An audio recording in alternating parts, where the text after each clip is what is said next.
Hi ജാസിലെ 10,000 കുറയ്ക്കരുത്. 10,000 എവിടെ പോയതാണ്? രാവിലെ പറഞ്ഞത് ഞാൻ പാലക്കാട് നിന്ന് വരും. വീട്ടിലേക്ക് പോവാ. പാലക്കാട് നിന്ന് വരും.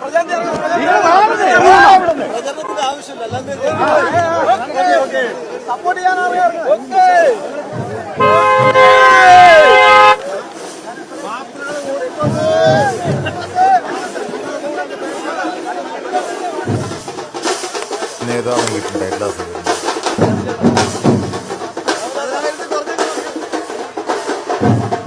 നമസ്കാരം. ഇന്ന് വി ഡി സതീശൻ പ്രതിപക്ഷ നേതാവിൻ്റെ ഒരു ഇൻ്റർവ്യൂ ഏഷ്യാനെറ്റിൽ വിനു വി ജോണുമായിട്ടുണ്ടായിരുന്നു. മറ്റൊരു വിഷയം എന്ന് പറയുന്നത്, ഇന്ന് രാഹുൽ മാക്കൂട്ടം പാലക്കാട് നിന്നും കോന്നി വഴി അടൂരിലേക്ക് സ്വന്തം വീട്ടിലേക്ക് പോകുന്ന ഒരു കാര്യമുണ്ടായിരുന്നു. ഈ രണ്ട് കാര്യങ്ങളൊന്ന് സൂചിപ്പിച്ചുകൊണ്ടാണ് ഈ വീഡിയോ.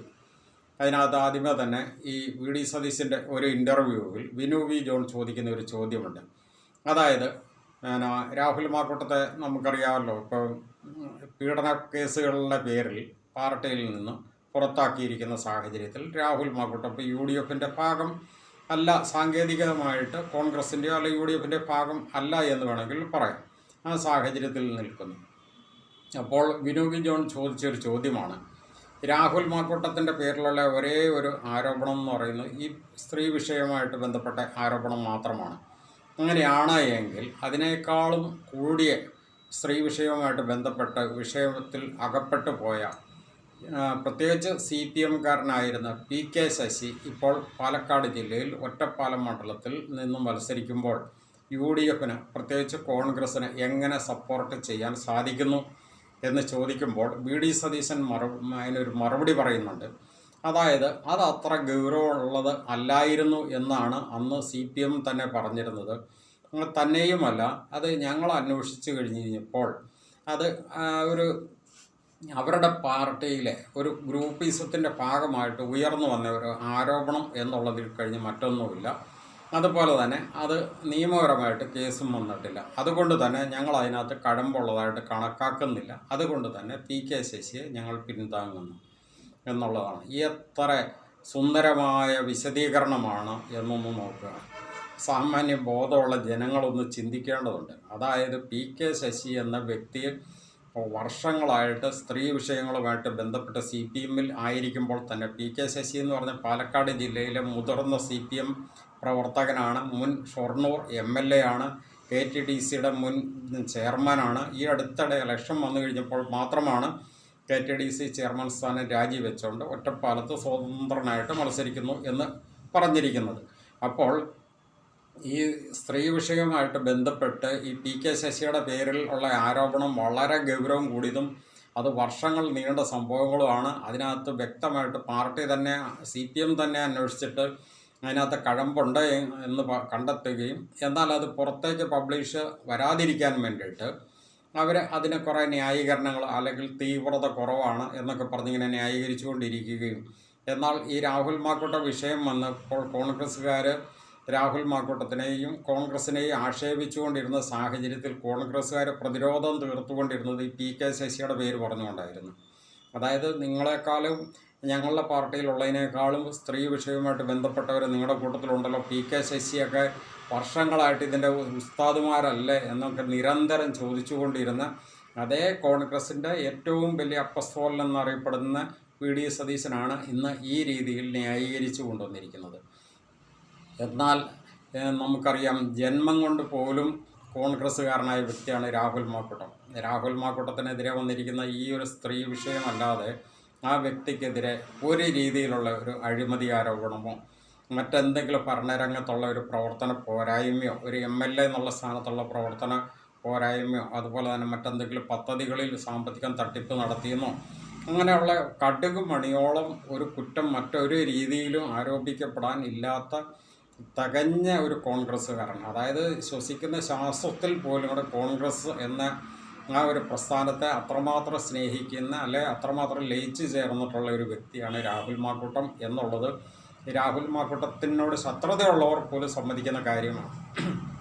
അങ്ങനെയുള്ള രാഹുൽ മാക്കൂട്ടത്തെ അകറ്റി നിർത്തിക്കൊണ്ട്, അല്ലെങ്കിൽ മറ്റൊരു രീതിയിൽ പറഞ്ഞാൽ ചവിട്ടി താഴ്ത്തിക്കൊണ്ട്, ഈ പി കെ ശശി എന്ന ഒരു മ്ലേച്ഛനെ എടുത്ത് തോളിലേറ്റി ന്യായീകരിക്കുന്ന വി ഡി സതീശൻ്റെ ആ ഒരു അവസ്ഥയാണ് ഇന്ന് ഏഷ്യാനെറ്റിൻ്റെ ആ ഒരു ഇൻ്റർവ്യൂവിൽ കണ്ടത്. അതുകൊണ്ടാണ് ആ ഒരു വിഷയം പരാമർശിച്ചത്. മറ്റൊരു കാര്യം എന്ന് പറയുന്നത്, രാഹുൽ മാക്കൂട്ടം ഇന്ന് പാലക്കാട് നിന്നും കോന്നി വഴി അടൂരിലേക്ക് പോയ സന്ദർഭത്തിൽ കോന്നിയിൽ സ്ഥാനാർത്ഥിയായിട്ടുള്ള പഴകുളം മധുവിൻ്റെ കോൺഗ്രസിൻ്റെ UDFൻ്റെ സ്ഥാനാർത്ഥിയുടെ പ്രകടനം പോകുന്നുണ്ടായിരുന്നു. അപ്പോഴാണ് രാഹുൽ മാക്കൂട്ടം വാഹനമായിട്ട് അതിലെ വാഹനത്തിലൂടെ കടന്നു പോകുന്നത്. അപ്പോൾ രാഹുൽ മാക്കൂട്ടം ആണെന്ന് കണ്ടു കഴിഞ്ഞപ്പോഴത്തേക്കും രാഹുൽ മാക്കൂട്ടം സ്വാഭാവികമായിട്ട് ആ പ്രവർത്തകരുടെ ഇടയ്ക്ക് ജസ്റ്റ് ഗ്ലാസ് ഒന്ന് താഴ്ത്തിയപ്പോൾ പോലും കൂടെ എന്തുമാത്രം ഒരു സ്നേഹ ആദരവാണ് ആ വ്യക്തിയോട് പൊതുസമൂഹം കാണിക്കുന്നത്, പ്രത്യേകിച്ച് കോൺഗ്രസ്സുകാർ. അപ്പം ശരിക്കും പറഞ്ഞു കഴിഞ്ഞാൽ കോൺഗ്രസ്സുകാരുടെ ഹൃദയത്തിൽ ഇന്നും സ്ഥാനമുള്ള, ഏറ്റവും കൂടുതൽ സ്ഥാനമുള്ള, മനസ്സിൽ ഏറ്റവും കൂടുതൽ വളരെ സ്നേഹവും ബഹുമാനവും ഉള്ള ഒരു നേതാവ് തന്നെയാണ് രാഹുൽ മാക്കൂട്ടം. നേരെ മറിച്ച് പ്രതിപക്ഷ നേതാവ് അല്ലെങ്കിൽ വി ഡി സതീശൻ, അല്ലെങ്കിൽ വി ഡി സതീശനോടൊത്തുള്ള മറ്റ് പ്രതിപക്ഷത്ത് അറിയപ്പെടുന്ന നേതാക്കന്മാരായ രമേശ് ചെന്നിത്തലയാണെങ്കിലും കെ മുരളീധരനാണെങ്കിലും രാജ്മോഹൻ ഉണ്ണിത്താരനാണെങ്കിലും ശരി, ഇവരെന്നൊക്കെ പറഞ്ഞു കഴിഞ്ഞാൽ ഈ പുറമേയുള്ള സ്നേഹം മാത്രമേ ഉള്ളൂ, പ്രവർത്തകർക്കുള്ളൂ. ഉള്ളുകൊണ്ടൊന്നും ശരിക്കും പറഞ്ഞു കഴിഞ്ഞാൽ ഈ രാഹുൽ മാക്കൂട്ടത്തിനൊക്കെ ലഭിക്കുന്ന സ്നേഹത്തിൻ്റെ അല്ലെ കരുതലിൻ്റെ ഒരു 10-1 പോലും ഈ പറയപ്പെട്ട ഒരൊറ്റ നേതാക്കന്മാർക്കും കിട്ടുന്നില്ല എന്നുള്ളതാണ് ഇതിൽ നിന്നും മനസ്സിലാക്കേണ്ടത്. അത് ഈ ഒരു കാര്യത്തിൽ മാത്രമല്ല, ഇപ്പം കഴിഞ്ഞ ദിവസം പോലും ഇവിടെ കെ സുധാകരൻ ദില്ലിയിലുണ്ടായ ഒരു വിഷയം നമുക്കറിയാം, കണ്ണൂർ മത്സരിക്കണം എന്ന് പറഞ്ഞുകൊണ്ട്. ആ ഒരു സന്ദർഭത്തിൽ പോലും കൂടെ രാഹുൽ മാക്കൂട്ടം ഇട്ട ഒരു പോസ്റ്റിന് കിട്ടിയിരിക്കുന്ന ഒരു ലൈക്കും വ്യൂസും കമൻസും നമ്മളൊന്ന് ശ്രദ്ധിക്കേണ്ടതുണ്ട്. രാഹുൽ മാക്കൂട്ടം ഈ നിമിഷം വരെയും കോൺഗ്രസ്സിൽ നിന്ന് പുറത്താക്കിയിട്ടുണ്ടെങ്കിൽ കോൺഗ്രസ്സിന് വിരുദ്ധമായിട്ടുള്ള ഒരു ചെറിയൊരു കണികയോളം ക്ഷീണം വരുന്ന രീതിയിലുള്ള ഒരു പ്രസ്താവന, ഒരു വാക്കോ, ഒരു നോട്ടമോ, ഒരു പ്രവൃത്തിയോ പോലും രാഹുൽ മാക്കൂട്ടത്തിൻ്റെ ഭാഗത്തുനിന്ന് ഉണ്ടായിട്ടില്ല. കറതീർന്ന ഒരു കോൺഗ്രസ്സുകാരൻ എന്ത് ചെയ്യണോ ആ രീതിയിൽ തന്നെയാണ് ഇപ്പോഴും ചെയ്യുന്നത്. അതിൻ്റെ ഏറ്റവും വലിയ പ്രത്യക്ഷമായ തെളിവ് കൂടിയാണ് ആ രാഹുൽ മാക്കൂട്ടം ഇട്ടിരിക്കുന്ന ആ ഒരു പോസ്റ്റിന് കിട്ടിയിരിക്കുന്ന ഒരു ജനപ്രീതി എന്ന് പറയുന്നത്. അതായത് ഏകദേശം ഒരൊറ്റ ദിവസം കൊണ്ട് തന്നെ ഏകദേശം 1.5 ലക്ഷത്തോളം പേരാണ് ആ പോസ്റ്റ് കണ്ടിരിക്കുന്നതും ലൈക്ക് ചെയ്തിരിക്കുന്നതും ഒക്കെ. അപ്പോൾ നേരെ മറിച്ച് വി ഡി സതീശനോ അല്ലെങ്കിൽ രമേശ് ചെന്നിത്തലയോ പിണറായി വിജയനോ പോലും കൂടെ ഇത്തരത്തിലൊരു പോസ്റ്റ് ഇട്ട് കഴിഞ്ഞ് കഴിഞ്ഞാൽ ഒരു ദിവസം കൊണ്ട് 1000-ഓ 1500-ഓ അല്ലെങ്കിൽ 2000 ഇതൊക്കെയാണ് സാധാരണ വ്യൂസ് വരുന്നത്, ലൈക്ക് വരുന്നത്.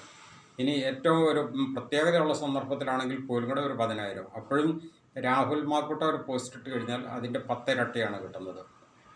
അപ്പോൾ ചിലർ ചോദിക്കും ഇത് രാഹുൽ ആർമിയാണ് അല്ലെ രാഹുലിൻ്റെ PR വർക്കാണെന്ന്. നമുക്കറിയാം രാഹുൽ വെറും ഒരു സാധാരണ MLA ആണ്, അല്ലെങ്കിൽ ഒരു യുവ നേതാവാണ്. രാഹുൽ മാക്കൂട്ടത്തിനോട് കൊടുക്കുന്ന ജനപിന്തുണ ഒരു PR വർക്കും അല്ല, ഒരു PR ആർമിയല്ല. അങ്ങനെയാണെങ്കിൽ അതിൻ്റെയൊക്കെ 10 ഇരട്ടി PR വർക്കാണ് നമുക്ക് ഇവിടുത്തെ പിണറായി വിജയൻ പോലും കൂടെ ചെയ്തുകൊണ്ടിരിക്കുന്നത്, മുഖ്യമന്ത്രിയുടെ ആയതുകൊണ്ട്. അതന്നെയല്ല PR വർക്ക് ചെയ്യാനായിട്ട് ഒരു PRD വകുപ്പ് തന്നെ സ്വാഭാവികമായിട്ട് ഇവിടെ സർക്കാരിനുള്ളത് കൊണ്ട് ശരിക്കും PR വർക്കിൻ്റെ ഒരു മേൽക്കോയ്മ തന്നെയാണ് എല്ലാ സർക്കാരുകളും മുന്നോട്ട് പോയിക്കൊണ്ടിരിക്കുന്നത്. പ്രത്യേകിച്ച് ഇപ്പോൾ പിണറായി മന്ത്രിസഭ മുന്നോട്ട് പോയിക്കൊണ്ടിരിക്കുന്നത് ഈ PR-ൻ്റെ ഒരൊറ്റ പുറത്ത് തന്നെയാണ്. കാരണം അതാണ് നമ്മൾ ഈ റോഡ് നീളം കാണുന്ന ബോർഡുകളും ഫ്ലെക്സ് ബോർഡുകളും സർക്കാരിൻ്റെ വികസന പ്രവർത്തനങ്ങളും എന്നൊക്കെ പറഞ്ഞുകൊണ്ട് ഈ തട്ടിക്കൂട്ടുന്ന പരസ്യങ്ങൾ കംപ്ലീറ്റും അതാണ്. ഇവിടെ നമ്മൾ മനസ്സിലാക്കേണ്ട ഒരു കാര്യം, രാഹുൽ മാക്കൂട്ടത്തിൻ്റെ ഈ കഴിഞ്ഞ ദിവസം കൂടെ നമ്മൾ സൂചിപ്പിച്ചിരുന്നു, രാഹുൽ മാക്കൂട്ടത്തിനെതിരെ കഴിഞ്ഞ ദിവസം കൂടെ ഒരു കേസുമായിട്ട് ബന്ധപ്പെട്ട ഒരു വിഷയത്തിനകത്തും ചാനലുകാരൊക്കെ അത് രാഹുൽ മാക്കൂട്ടത്തിൻ്റെ വിഷയത്തിനകത്ത് ജാമ്യം റദ്ദാക്കാൻ പോകുന്നു എന്നൊക്കെയുള്ളൊരു സൂചനയിലൊക്കെ അവരിങ്ങനെ തട്ടി വിട്ടുകൊണ്ടിരുന്നു. ആ വിഷയത്തെ പറ്റി കഴിഞ്ഞ ദിവസം കോടതിയിൽ വന്നു കഴിഞ്ഞപ്പോൾ കോടതി കണ്ടെത്തിയിരിക്കുന്നത് അതായത് നമ്മളെയൊക്കെ ഞെട്ടിക്കുന്ന രീതിയിലാണ്. അതായത് ശരിക്കും പറഞ്ഞു കഴിഞ്ഞാൽ ഈ ജാമ്യക്കാരിനെ രാഹുൽ മാക്കൂട്ടം അങ്ങോട്ട് ഫോണിൽ കോണ്ടാക്ട് ചെയ്യാൻ ശ്രമിച്ചിരുന്നു എന്നുള്ളതായിരുന്നു SIT ഒരു ആക്ഷേപമായിട്ട് ഉന്നയിച്ചുകൊണ്ട് രാഹുൽ മാക്കൂട്ടത്തിൻ്റെ ജാമ്യം റദ്ദ് ചെയ്യണമെന്ന് ആവശ്യപ്പെട്ടുകൊണ്ട് മജിസ്ട്രേറ്റ് കോടതിയിൽ ഹർജി ഫയൽ ചെയ്തിരുന്നത്. പക്ഷേ അതിൻ്റെ വിശദാംശങ്ങൾ കണ്ടെത്തി കഴിഞ്ഞപ്പോഴത്തേക്കും കോടതി അതെടുത്ത് ചവറ്റുകൊട്ടയിൽ തള്ളിയതുപോലെയാണ് ആ കേസ് തള്ളിക്കളഞ്ഞത്. കാരണം എന്താണെന്ന് ചോദിച്ചു കഴിഞ്ഞാൽ ഈ രണ്ടാം പീഡന പരാതിക്കാരി രാഹുൽ മാക്കൂട്ടത്തിനോട് അങ്ങോട്ട് മെസ്സേജ് ചെയ്തിട്ടുണ്ട്. അതായത് പരാതിക്കാരിയുടെ അമ്മ. അത് സ്വാഭാവികമായിട്ടും ഒന്ന് ആലോചിച്ച് നോക്കണം. അതായത് ഇവരങ്ങോട്ട് രാഹുൽ മാക്കൂട്ടത്തിനെ വീണ്ടും കെണിയിലേക്ക് വീഴിക്കാൻ തുടങ്ങിയെന്ന് വേണം അതിനകത്ത് സംശയിക്കാൻ. പക്ഷേ രാഹുൽ മാക്കൂട്ടം അവരുടെ നമ്പർ ബ്ലോക്ക് ചെയ്യാനായിട്ട് ആണ് ചെയ്തിരിക്കുന്നത്. ആ ബ്ലോക്ക് ചെയ്യാനായിട്ട് തുടങ്ങിയ സന്ദർഭത്തിൽ ഒരു കോള് പോയി എന്നുള്ളത് മാത്രമേ ഉള്ളൂ. ആ കോൾ അവർ അറ്റൻഡ് ചെയ്തിട്ടുമില്ല. കാരണം ഇതെല്ലാം കൃത്യമായിട്ടുള്ള ഡിജിറ്റൽ എവിഡൻസ് സഹിതം അതിൻ്റെ സ്ക്രീൻഷോട്ട് സഹിതം രാഹുൽ മാക്കൂട്ടത്തിൻ്റെ ഭാഗം അഡ്വക്കേറ്റ് അത് കോടതിയിൽ സബ്മിറ്റ് ചെയ്ത് കോടതി അത് പരിശോധിച്ച് കഴിഞ്ഞപ്പോഴാണ് ഈ SITയുടെ, നമുക്കറിയാം രാഹുൽ മാക്കൂട്ടത്തിൻ്റെ വിഷയത്തിന് വേണ്ടിയിട്ട് ഒരു SIT സംഘം പോലും കൂടെ പിണറായി വിജയൻ സർക്കാർ രൂപീകരിച്ചിരുന്നു. ആ SIT കൊടുത്തിരുന്ന ഹർജി എടുത്ത് കുപ്പത്തൊട്ടയിൽ വലിച്ചെറിയുന്ന പോലെ കോടതി തള്ളിക്കളഞ്ഞെന്നാണ് പറഞ്ഞിരിക്കുന്നത്. അപ്പോൾ ഈ രാഹുൽ മാക്കൂട്ടത്തിൻ്റെ ആ ഒരു ഹർജി ഇങ്ങനെ തള്ളിക്കളഞ്ഞു എന്നുള്ളൊരു വാർത്ത പോലും കൂടെ ഇവിടെ ചാനലുകാരും കാര്യമായിട്ട് അനൗൺസ് ചെയ്തില്ല. കാരണം എന്താണെന്ന് ചോദിച്ചു കഴിഞ്ഞാൽ അവരതല്ല ഇഷ്ടപ്പെടുന്നത്. അവർക്കിടെ ആവശ്യം എന്താണെന്ന് ചോദിച്ചു കഴിഞ്ഞാൽ രാഹുൽ മാക്കൂട്ടത്തിൻ്റെ ജാമ്യം റദ്ദാക്കി എന്നുള്ളൊരു വാർത്ത കിട്ടാനായിരുന്നു അവർ കാതോർത്ത് നോക്കി നിന്നിരുന്നത്. ഈ നായ്ക്കൾ എല്ലും കഷ്ണം കാത്തിരിക്കുന്നത് പോലുള്ള ചില ഒരു രീതി അത് ഇവിടെ ഈ മുഖ്യധാരാ മാധ്യമങ്ങൾ കുറേ കാലമായിട്ട് ഈ രാഹുൽ മാക്കൂട്ട വിഷയത്തിനകത്ത് അവരതിൻ്റെ ഒരു ശരിക്കും പറഞ്ഞാൽ കൊട്ടേഷൻ ഏറ്റെടുത്തിരിക്കുന്നതുകൊണ്ടാണ് അവരത് അങ്ങനെ വാർത്തകൾ കൊടുക്കുന്നതെന്നുള്ളത് നമുക്കറിയാം. പക്ഷേ ഇതിങ്ങനെ വന്നു കഴിഞ്ഞപ്പോഴത്തേക്കും പിന്നെ അവർക്കൊന്നും വാർത്തയൊന്നും കൊടുക്കാനുണ്ടായില്ല, വാർത്തയും കൊടുത്തില്ല. അപ്പം നമ്മളിവിടെ പറഞ്ഞു വരുന്ന ഒരു കാര്യം എന്താണെന്ന് ചോദിച്ചു കഴിഞ്ഞാൽ ഈ ഒരു വിഷയത്തിനകത്ത് അതായത് രാഹുൽ മാക്കൂട്ടത്തെ ഇത്രയും ക്വാളിറ്റി ഉള്ള ഒരു നേതാവിനെ ചവിട്ടി ഒതുക്കി ഇല്ലാതാക്കി അല്ലെങ്കിൽ ഒതുക്കി താഴ്ത്തി നിർത്തുന്ന VD സതീശൻ ഈ നിരന്തരം 3-4 പതിറ്റാണ്ടുകളോളം CPMൻ്റെ അടിയുറച്ച പ്രവർത്തകനും പാലക്കാട് ജില്ലയിലെ തന്നെ CPMൻ്റെ മുതിർന്ന നേതാവും മുൻ ഷൊർണൂർ MLAയും മുൻ KTDC ചെയർമാനുമായിരുന്ന ഈ PK ശശിയെ ഇതുപോലുള്ള പെൺവിഷയത്തിൽ ഉൾപ്പെട്ട PK ശശിയെ എടുത്ത് തോളിൽ വെക്കുകയും എന്നാൽ യഥാർത്ഥ കോൺഗ്രസ്സുകാരനായ രാഹുൽ മാക്കൂട്ടത്തെ ഒതുക്കി ഇല്ലാതാക്കാൻ ശ്രമിക്കുകയും ചെയ്യുന്ന VD സതീശൻ്റെ ആ ഒരു നിലപാടിനോടുള്ള ഇവിടുത്തെ സാധാരണ മനുഷ്യൻ്റെ കോൺഗ്രസിനെ സ്നേഹിക്കുന്ന കോൺഗ്രസ്സുകാരുടെ ഇടയിലും അതുപോലെ തന്നെ കോൺഗ്രസ് അനുഭാവികളും കോൺഗ്രസ്സിന് അല്ലെങ്കിൽ UDFന് വോട്ട് കൊടുക്കണം എന്ന് ചിന്തിക്കുന്ന ഒരു മനുഷ്യരുടെ മനസ്സിൽ പോലും എത്രമാത്രം അവമതിപ്പാണ് ഉണ്ടാക്കിയിരിക്കുന്നതെന്ന് നമ്മളൊന്ന് കണക്ക് കൂട്ടേണ്ടതുണ്ട്. ആ ഒരു വിഷയം പറയാൻ വേണ്ടിയിട്ടാണ് ഈ വീഡിയോയിൽ വന്നിരിക്കുന്നത്. എന്തായാലും പൊതുസമൂഹം ഇതൊക്കെ നോക്കി കാണുന്നുണ്ട്. കാരണം VD സതീശൻ്റെ പിന്നിൽ ഒരു പറവൂരിലുള്ള ഒരു നടിയാണ് നിന്നുകൊണ്ട് രാഹുൽ മാക്കൂട്ടത്തിനെതിരെ ആദ്യമേ വെടിപൊട്ടിച്ച് രംഗത്ത് വന്നതെന്നുള്ളത് നമുക്കറിയാം. ഇപ്പോഴും പൊതുസമൂഹം ചോദിക്കുന്ന ഒരു ചോദ്യമുണ്ട്. ഈ രാഹുൽ മാക്കൂട്ടത്തിൻ്റെ തീവ്രതയും ഈ PK ശശിയുടെ തീവ്രതയും അളന്നിപ്പോൾ ഈ VD സതീശൻ്റെ കയ്യിൽ അതിന് റിപ്പോർട്ട് കൊടുത്തിരിക്കുന്നത് ഇത് ഈ പറവൂർ നടി തന്നെയാണോ എന്നുള്ളത് ഒരു ചോദ്യം പൊതുസമൂഹം ഇപ്പോൾ VD സതീശനോട് ചോദിക്കുന്നുണ്ട്. കാരണം VD സതീശൻ്റെ മാനസപുത്രി എന്നൊക്കെയാണ് അവർ സ്വയം അവകാശപ്പെട്ടുകൊണ്ട് നടക്കുന്നത്. തന്നെയല്ല മുജ്ജന്മ ബന്ധം പോലും VD സതീശനും ആയിട്ടുണ്ട് എന്നുള്ള രീതിയിലും കൂടെ അവർ പരാമർശിക്കുന്നുണ്ട്. അതുപോലെ തന്നെ VD സതീശനോടുള്ള ആരാധന അങ്ങേ അറ്റമാണെന്ന് പറയുന്നുണ്ട്. അതുപോലെ തന്നെ അവർ പുരുഷന്മാർ സ്ത്രീകൾ ഹോട്ടലുകളിൽ മുറിയെടുക്കുന്നത് സ്നേഹപ്രകടനം നടത്താൻ ഹഗ് ചെയ്യാനും ഒക്കെ ആണെന്ന് പറയുന്നുണ്ട്. എന്നാൽ മറ്റൊരു സന്ദർഭത്തിൽ അവർ വേറെ രീതിക്കും കൂടി പറയുന്നുണ്ട്. അതായത് ഒരു ഇണയുമായിട്ട് ജീവിതകാലം മൊത്തം ജീവിക്കുന്നതിനകത്തൊരു സുഖം ഉണ്ടാവില്ല, പല ഇണകളുമായിട്ടാണ് ജീവിക്കുന്നതിനകത്താണ് ഒരു സുഖം ഉണ്ടാകുന്നത് അങ്ങനെ പറയുന്നുണ്ട്.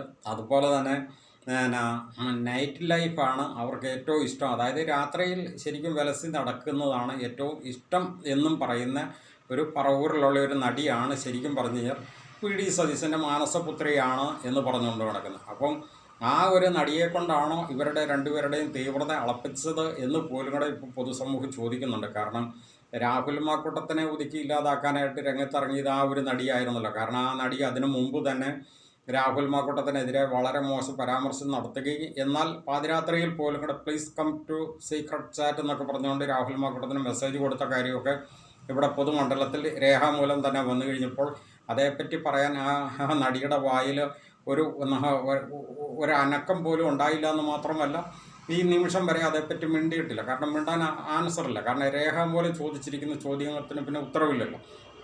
പക്ഷേ അങ്ങനെയുള്ള ഒരു നടിയുടെ ആ ഒരു വാക്ക് കേട്ടുകൊണ്ടാണോ ഈ രാഹുൽ മാക്കൂട്ടത്തെ ഈ രീതിയിൽ ഒതുക്കി ഇല്ലാതാക്കുന്നത്? എന്നാൽ അതിനേക്കാളും വലിയ സ്ത്രീ വിഷയത്തിൽ ഉൾപ്പെട്ട ഇപ്പോൾ നിലവിൽ പാലക്കാട് ഒറ്റപ്പാലം മണ്ഡലത്തിൽ മത്സരിക്കുന്ന PK ശശിയെ എടുത്ത് തോളിൽ വെച്ചുകൊണ്ട് കീ ജയ് വിളിക്കുന്നതും എന്നുള്ളൊരു ചോദ്യം കോൺഗ്രസിനെ സ്നേഹിക്കുന്ന ആൾക്കാർ നിലവിൽ വി.ഡി. സതീശനോട് ചോദിക്കുന്നുണ്ട്, രമേശ് ചെന്നിത്തലയോട് ചോദിക്കുന്നുണ്ട്, കെ മുരളീധരനോട് ചോദിക്കുന്നുണ്ട്, ഉണ്ണിത്താനോട് ചോദിക്കുന്നുണ്ട്, ബിന്ദു കൃഷ്ണയോട് ചോദിക്കുന്നുണ്ട്, ഷാനിമോൾ ഉസ്മാനോട് ചോദിക്കുന്നുണ്ട്. പി ചന്ദ്രശേഖരൻ്റെ വധം ആവശ്യമുണ്ടായിരുന്നതല്ല, അതങ്ങനെ സംഭവിച്ചു. അത് പാർട്ടിയെ സംബന്ധിച്ചുള്ള മതിപ്പ് കുറയ്ക്കാൻ ഇടയാക്കിയിട്ടുണ്ടെന്നുള്ളത് ശരി. അതുകൊണ്ട് പാർട്ടി ആകെ തകർന്ന് നശിച്ചിരിക്കുന്നു എന്നുള്ള നിലയിലുള്ള വ്യാഖ്യാനത്തിലൊന്നും പോകേണ്ട കാര്യമില്ല. പക്ഷെ അത് പാർട്ടിയുടെ അന്തസ്സ്, പാർട്ടിയുടെ പിന്നെ നയപരമായ കാര്യത്തിൽ പിന്നെ റിവിഷനിസം പോലെ തന്നെ നക്സലിസം, ആളുകളെ വകവരുത്തുക എന്നുള്ള തരത്തിലുള്ള ഒരു ചിന്താഗതിയിലേക്ക് അധപ്പതിക്കുക എന്നുള്ളത് പാർട്ടിയുടെ വ്യക്തമായ നയസമീപനത്തിൽ നിന്ന് അതിന് വിരുദ്ധമാണ്.